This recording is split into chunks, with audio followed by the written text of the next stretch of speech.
Hey guys, this is Kim from This Darn Chicks Designs.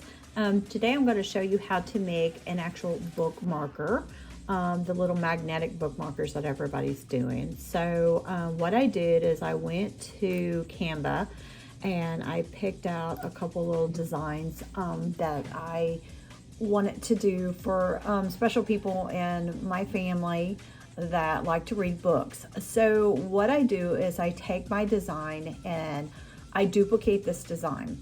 Then in between that, there is like a little strip that's in between. It's like a little pink strip. And what I do is I position that pink strip towards the back, okay? Which will actually create this design. So I take this to my Cricut design space, and then I start figuring out from there if I want to do an offset. So usually I'll go up to offset and I will apply, and then the background will give me a different color there. So I usually don't like to do black if I don't have to.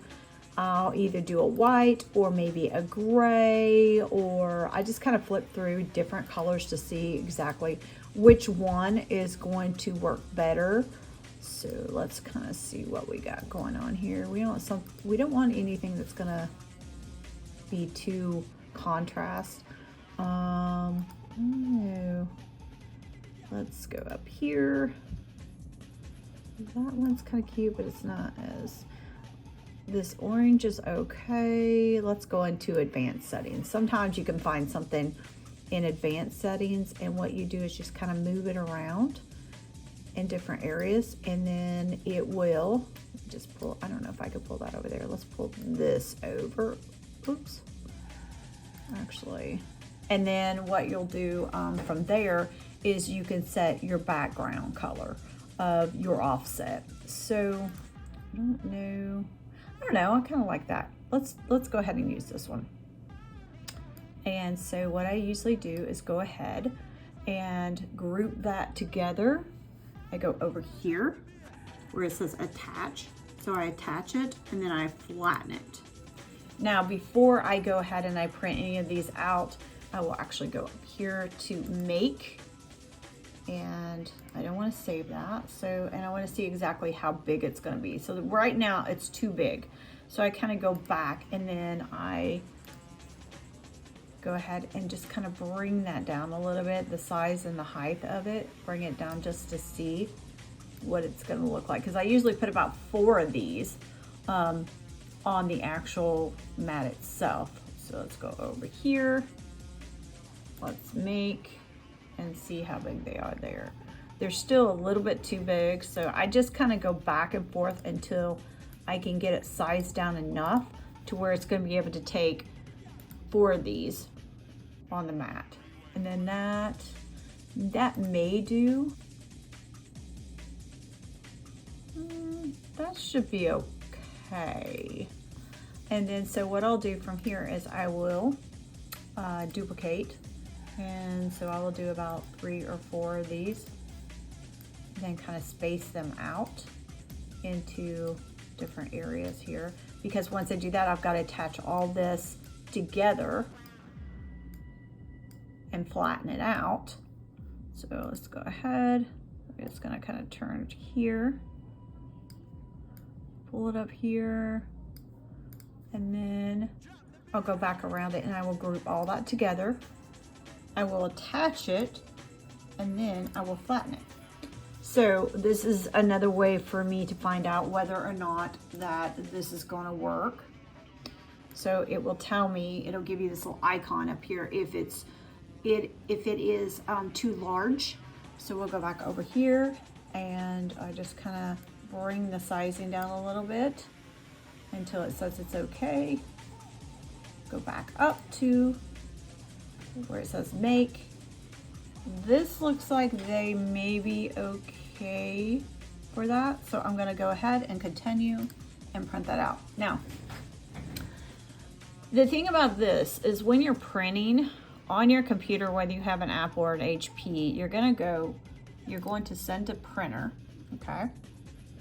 Press next. And then right up through here, you're gonna take off the bleed. where it says add bleed, you're going to take that off, and then you're going to turn on your system dialog, and then you're going to press print. Now, if you have an Apple, it's going to be right behind your actual first screen, which is like, this is the Cricut one. So this will be where you're going to print at.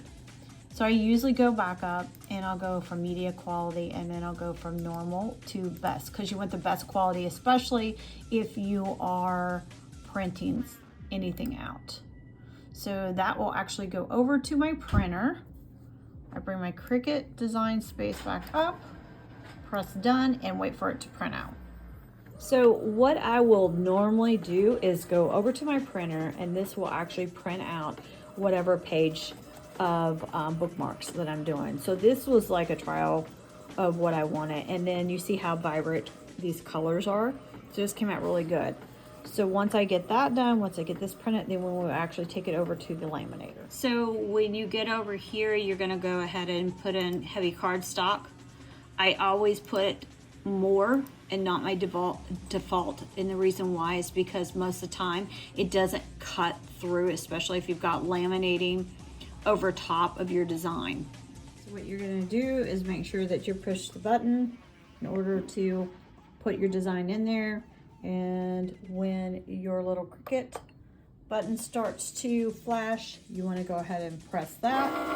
It'll pull it in, and then this is what I was talking about when it comes to being able to identify these registration marks, because Cricut has a little light that's underneath here, and it has to be able to identify these. If it can't, then that means you have to do the whole project over again.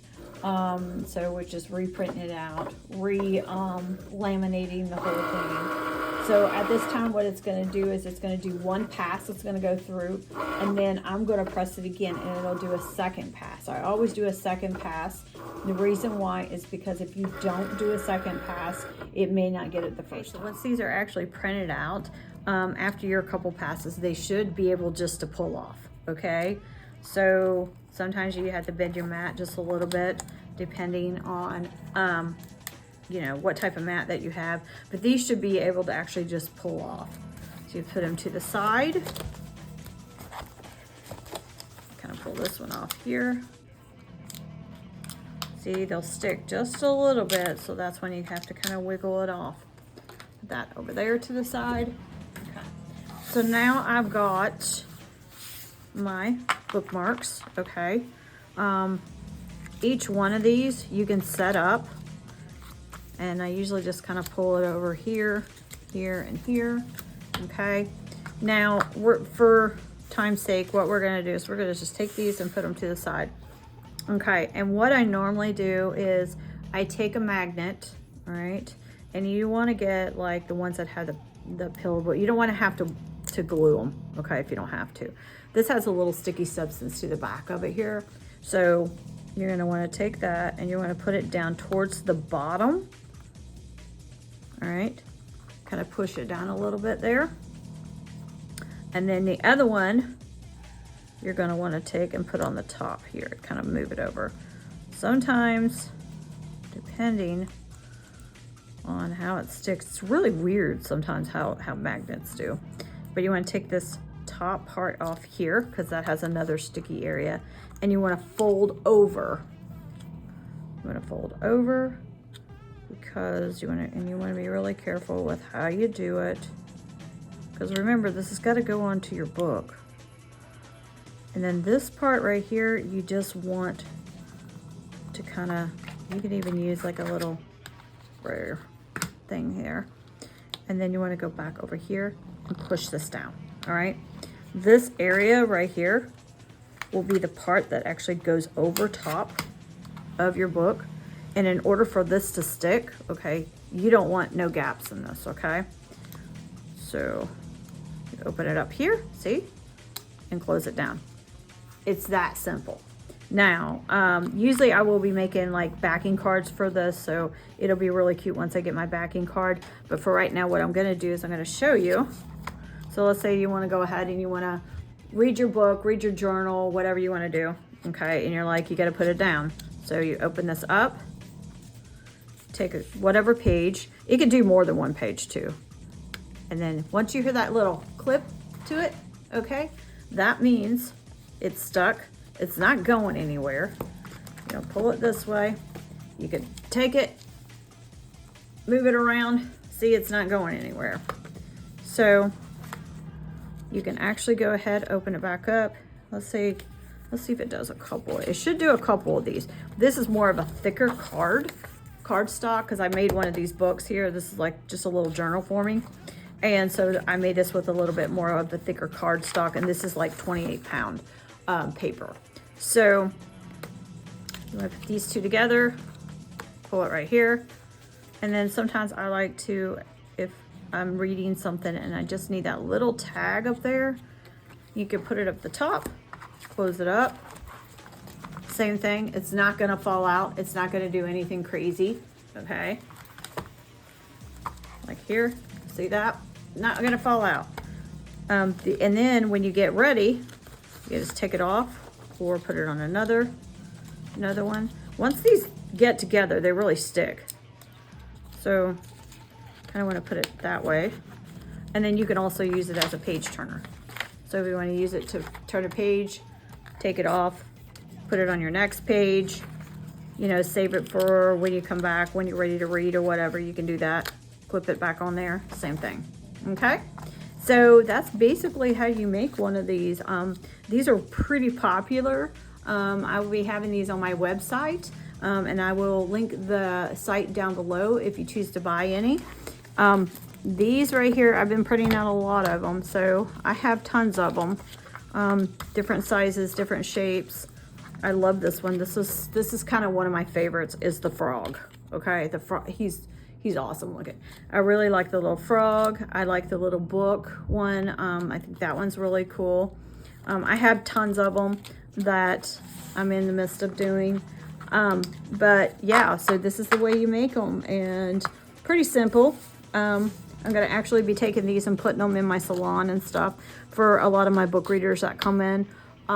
People like this when you have different little fun items that maybe they could take it home with them, or take it to someone else, you know, or maybe someone who's just a huge book reader. I mean, they love stuff like this. So all right, so if you have any questions, let me know, and thank you for watching my channel, and have a nice day.